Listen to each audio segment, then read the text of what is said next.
আসসালামু আলাইকুম। এডুকেশনের পক্ষ থেকে আপনাদের সবাইকে আন্তরিক শুভেচ্ছা। আজকে আমাদের 4 নম্বরের ক্লাস। তো আজকে আমরা অ্যারেঞ্জের একটা অপশন শিখব, সেটা হচ্ছে আমি এখানে মূলত তিনটা আচ্ছা তিনটা আমি স্কোয়ার বক্স নিলাম। তো আমি এটার দিই গ্রিন, কালারটা চেঞ্জ করে দিই হলুদ কালার।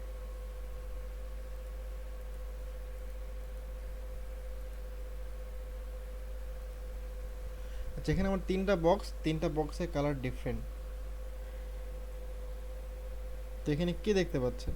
সবার নিচে হচ্ছে ইয়েলো,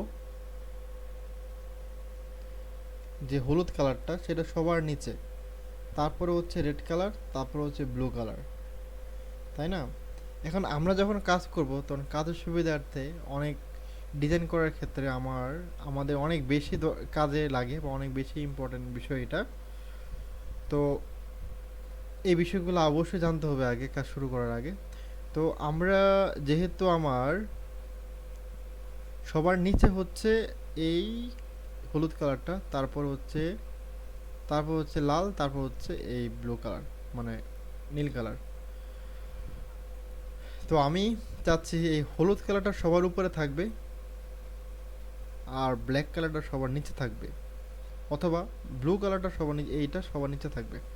তাহলে আমি হলুদ কালারটাকে সবার উপরে আনবো। তার জন্য আমাকে যেটা করতে হবে, এটা সিলেক্ট করতে হবে আগে। আমি এটা সিলেক্ট করলাম, তারপর মাউসের লেফট বাটন ক্লিক করলাম, সরি, মাউসের রাইট বাটন ক্লিক করলাম। এই যে এখানে অ্যারেঞ্জ লেখা আছে, অ্যারেঞ্জে ক্লিক করার পর আমার এখানে অনেকগুলো অপশন আসছে। ব্রিং টু ফ্রন্ট মানে এটাকে সবার সামনে নিয়ে আসছে, অথবা ব্রিং ফরওয়ার্ড মানে একটা করে সামনে আনো, অথবা সেন্ড ব্যাকওয়ার্ড একটা করে পিছনে, অথবা সেন্ড টু ব্যাক। তো আমি এটাকে সবার সামনে আনবো। সামনে আনার জন্য আমাকে কী করতে হবে? Bring to front.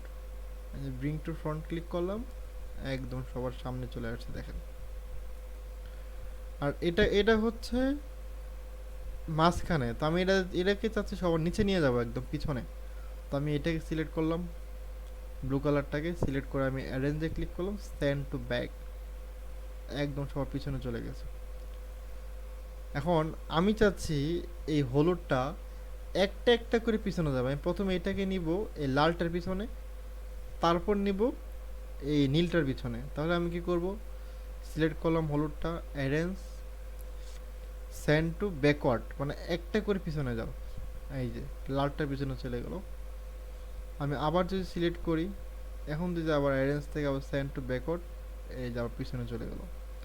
এখন আমি আবার এটাকে একটা একটা করে সামনে আনবো। তাহলে কি করব? অ্যারেঞ্জ, মাউসের রাইট বাটন ক্লিক করে আমি অ্যারেঞ্জে গেলাম, অ্যারেঞ্জ থেকে ব্রিং টু ফরওয়ার্ড, একটা ব্লুটার সামনে আসলো। এখন আমি চাচ্ছি ব্লুটার সামনে, রেডটার পিছনে, লালটার পিছনে।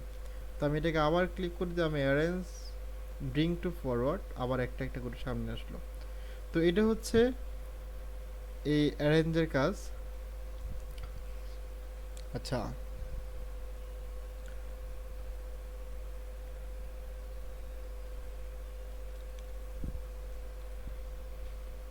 তো আজকে আমরা আরেকটা টুলের কাজ শিখব, সেটা হচ্ছে টেক্সট টুল। তো আমরা টেক্সট টুলে ক্লিক করলাম। টেক্সট টুলে ক্লিক করে আমি শিফট ধরে কর্নারে সিলেক্ট করে আমি চাপ দিয়ে আমি এটাকে বড় করে নিলাম, অথবা আমি অল্টার ধরে মাউসের যে হুইলটা, চাকাটা, এটাকে উপরে দিয়ে ঘুরাইলাম আমি এটাকে জুম করে দেখতে পারার জন্য। আচ্ছা, এইটা এখন একটা লেখা আসছে। এই যে লেখাটা, এই লেখাটার যে স্টাইল, এই স্টাইলটার, এই ধরনের লেখাটার নাম হচ্ছে, আপনি দেখতে পাচ্ছেন, মারিয়েট প্রো। হ্যাঁ, তো আমরা যদি এখানে কিছু লিখতে চাই, আমারটা কিন্তু সিলেকশন করা আছে এই সিলেকশন টুলে। তো আমাকে অবশ্যই টেক্সট টুলে, টাইপ টুলে ক্লিক করতে হবে।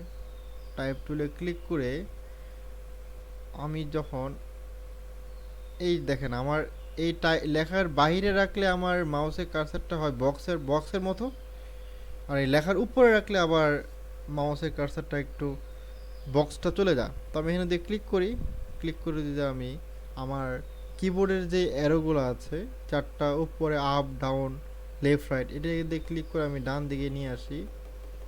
আমি দিয়ে একটা একটা করে কেটে দিই, ব্যাক স্পেস দিয়ে সব কেটে গেলাম। এখন যদি আমি আমার চ্যানেলের নাম লিখি অ্যাডক্স জোন,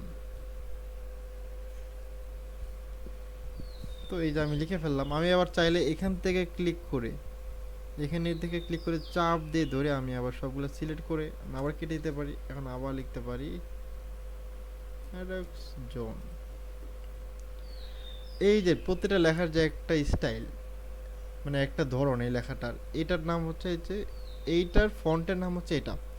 তো আমি যদি এটাকে মাইরিয়াড প্রোটাকে যদি আমি চেঞ্জ করি, আমি যদি এখান থেকে অন্য একটা ফন্ট দিই, এনে ক্লিক করি কত ফন্ট, তো আমি ফন্টটা চেঞ্জ করে দেখেন আমার লেখার কিন্তু স্টাইলটা চেঞ্জ হচ্ছে।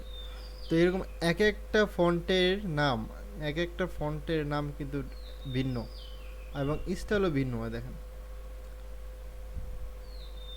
প্রতিটা ফন্টের নাম অনুসারে প্রতিটা ফন্টের নাম অনুসারে এগুলার দেখতে এক এক ক্যাটাগরি, এবং দেখতে এক একটা সৌন্দর্য এক এক রকম। তো আপনারা ডিজাইন করার সময় কোনটা সিলেক্ট করবেন, কোনটা আপনারা নেবেন, এটা ডিপেন্ড করবে আপনাদের ডিজাইনের উপরে, আপনাদের চিন্তার উপরে।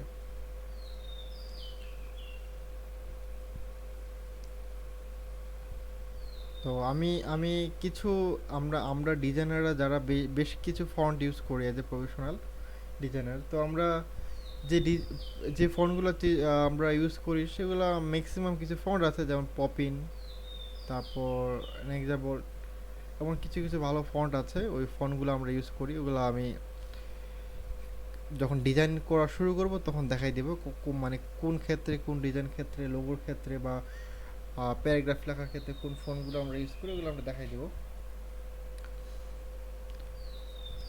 আচ্ছা, তো আমি চাচ্ছি আমার এই একটা অংশ আমি ডিলিট করে কেটে দিতে চাচ্ছি, তাহলে আমি আবার টেক্সট টুলে যাব।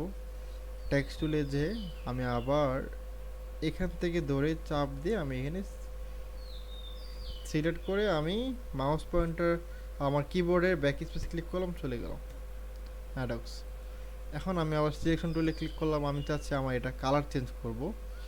এই যে যে আমার ফিল, এখানে ডাবল ক্লিক করব, ডাবল ক্লিক করে আমি এখান থেকে যে কোনো কালার দিতে পারবো আমি আমার মতো করে। আমি যদি চাই ব্লু কালার দেব, এটা এখানে এনে আমি ব্লু কালারটা সিলেক্ট করে দিলাম, ওকে দিলাম, ব্লু কালার হয়ে গেল।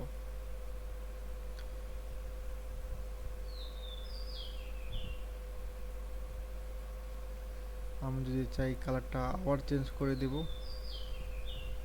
আমি এভাবে কালার চেঞ্জ করতে পারবো। তো এই টেক্সট টুলের অনেকগুলো কাজ আছে, আরও অনেক কাজ আছে। আমি নেক্সট ক্লাসে বাকি কাজগুলো দেখাবো। তো আজকে এতটুকুই, ভালো থাকবেন, আসসালামু আলাইকুম।